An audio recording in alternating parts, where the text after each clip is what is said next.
What's up, guys? I'm going to be doing my first service on the Suzuki GSX 1000 GT, and I thought I'd bring you along for the ride here.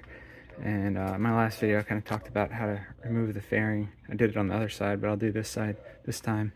But real quick, let me show you the oil I'm going to use. In case you're wondering, this is the conventional oil. So this S-Star brand is Suzuki's brand, and the R5000 is the conventional. It takes 3.4 quarts, and this is the oil filter I'm going to use. I hope I got the right one. I think this should be good. There's the part number. Yeah, but you can also buy the other oil filters that supposedly that fit it. And then I have the full synthetic R9000 for my next oil change after that. So I'm gonna get going here, but real quick I'll just show you. I did put a little top bag on the back seat here, so from Amazon, that works pretty good. I put a plate cover on my plate and took the bar weights off to make it so it's narrower, just to get through traffic easier. And something I love about the bike is these mirrors fold up. So, and this is the aftermarket, the taller windscreen, and it does do better. So that's just a cute couple quick things that I've done. I don't really plan on modding this, doing anything else with the exhaust or anything, but anyway, so let's get going and I'll show you how the oil change goes. First thing I did was lay down the mat, but I'll put up all the torque specs too for everything. So see you in a second. Some of the tools you'll need: oil drain pan, 4mm hex bolt, 5mm hex bolt, 17mm ratchet, something to untighten the oil filter, and a torque wrench to torque the bolt back on, the drain bolt back on. Alright, I've taken the 4mm bolts out of here, so now I'm going to move down below. Alright, taking the 5mm bolts out of there and there. That's what they look like. Forgot about this 4mm bolt right there. Alright, taking out 1, 2, 3 of these push pins here, right along the side here. And now I'm gonna move down into this one and this one, and then it should be off. So my last video I had taken off these ones also, but somebody said, or these two, somebody said they weren't needed, so I'm gonna try that out now. Alright, that last one that I said wasn't needed was needed, just not the very last one. So this one I believe, where's my finger at? This one is needed, not this one. And then when you take it off, it's gonna be attached to this light, so see that there? So you're gonna have to disconnect that before you can pull the whole thing off. Alright, this is what it looks like without the fairing, and now it'll give me easy access to this oil filter. And the drain bolt you can get to with the fairing on, but it's this oil filter that is the problem that makes it easier to access when the fairing's off. So this is it, and now I will go ahead and warm up the bike a little bit, and then we will start draining the oil. Let's turn it on here.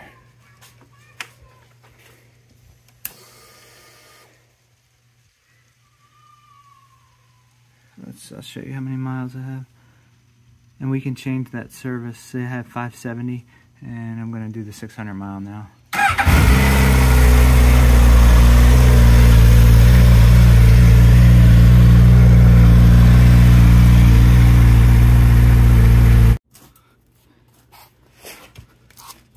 Alright, it is all warmed up, so I'm going to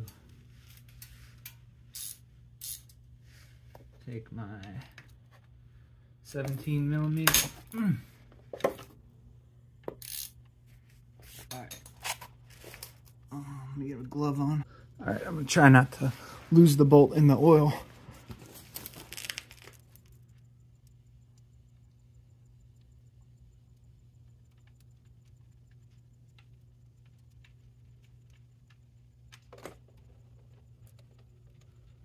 Alright, there it is.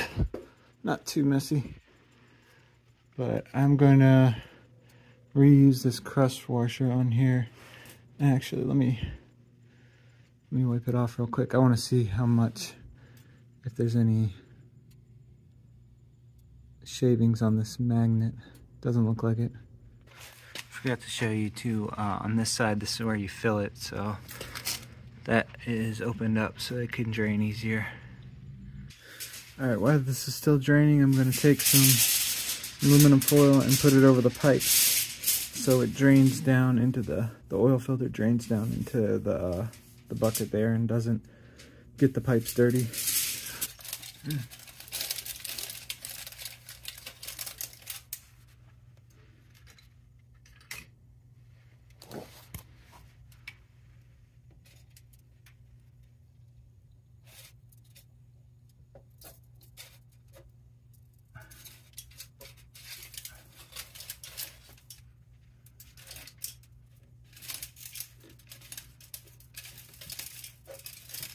Alright, I got it broken loose and it is draining down, so I'll continue to just let it drain and then eventually I'll take it off. Alright, I was able to spin it with my finger and then have this loosely on there and caught it, and I want to show you that there's the part number 1651007s, whatever, and then it's the same one on this new one, so I got the right one. So if in case you want the original Suzuki filter, there it is. Alright, I'm gonna put the bolt back on. Like I said, I'm not replacing the crush washer because it's only been 600 miles, but I probably will in the next one. There was some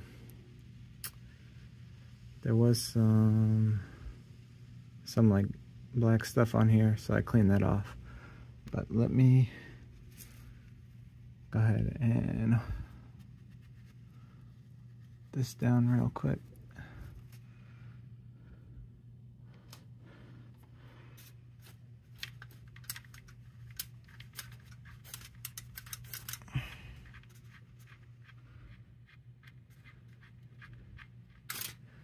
Just gonna loosely put it on right now, and then I'll torque it down here in a second. And I will put all the torque information down in the description, but I believe just offhand it's 29 pounds of torque. Like I said, if I'm wrong, I'll put it on the screen too, but let me check that right now. Actually, it is 29 pounds of torque, so I will go ahead and do that now.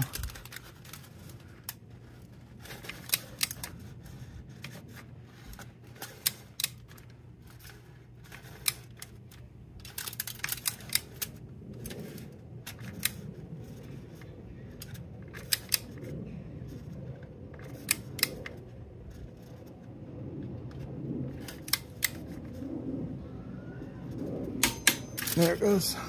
All right, and the filter is also torqued for that, but I'm not gonna be able to torque it. I'll just tighten it a lot with my hands, so I'll put that on now. All right, I got the new one on. I hand tightened it, so hopefully that's good enough. Yeah, I got it pretty tight with my hand. But like I said, there is a specific torque pounds for that, but I think I'll be all right, and I'll see if I leak any oil. I'll tighten it some more, but now I'm gonna go ahead and start putting the new oil in. So 3.4 quarts into here, so I'll start that now. What's up, guys? So I put in about 3.4 quarts. So there's 3, and then 0.4 is like 12.8 ounces, minus that from 32, and it's about 19. So here's where I'm at now. Here's the sight glass, and of course you have to look at this when it's off the stand, on the kickstand. So I'll do that. I'll run it for a little bit. I'll check the level again and add more if needed. But yeah, pretty much done. Pretty easy job. And I'll take this oil and I'll pour it back. I got the one with the spout, so I can pour it back into the quarts and then just take it to the hardware store to recycle. But yeah, that's it. The next thing, I will bring us back to reset the service on here, so it's all set up for the next service. So I'll show you how that's done. And so hold on, we're almost done. All right, we're gonna reset the service on this thing and add 3150 miles to the next one. Alright, so we hit I believe it's the OK button, hold it, and then go down to service. Next. What's up, guys? I had to do the reset of the service alert off camera, but basically this is what you have to do. You have to take the pylon off the rear pylon off. You have to take this red service connector out, and then I'm going to put some screenshots up. You have to put a jumper in these first 2 pins, and again I'll have a picture up, and I'll also put the steps, a link to the Facebook group that had these instructions. Once the jumper's in, it will allow you to edit your next service. So that's when I was talked about adding the 3100 miles for the next service. But anyway, I'll have pictures up. I just wanted to show you that this is where it's at, and then let me get it out real quick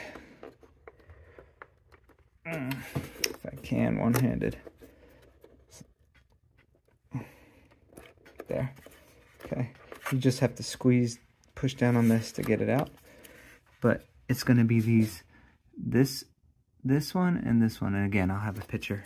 So once you've jumped it, it lets you edit the information. And then once you've put in the information, pull your jumper out, turn it back off, and you'll be good to go. But yeah, that's how you reset the service engine life. So, all right, see you guys in the next one.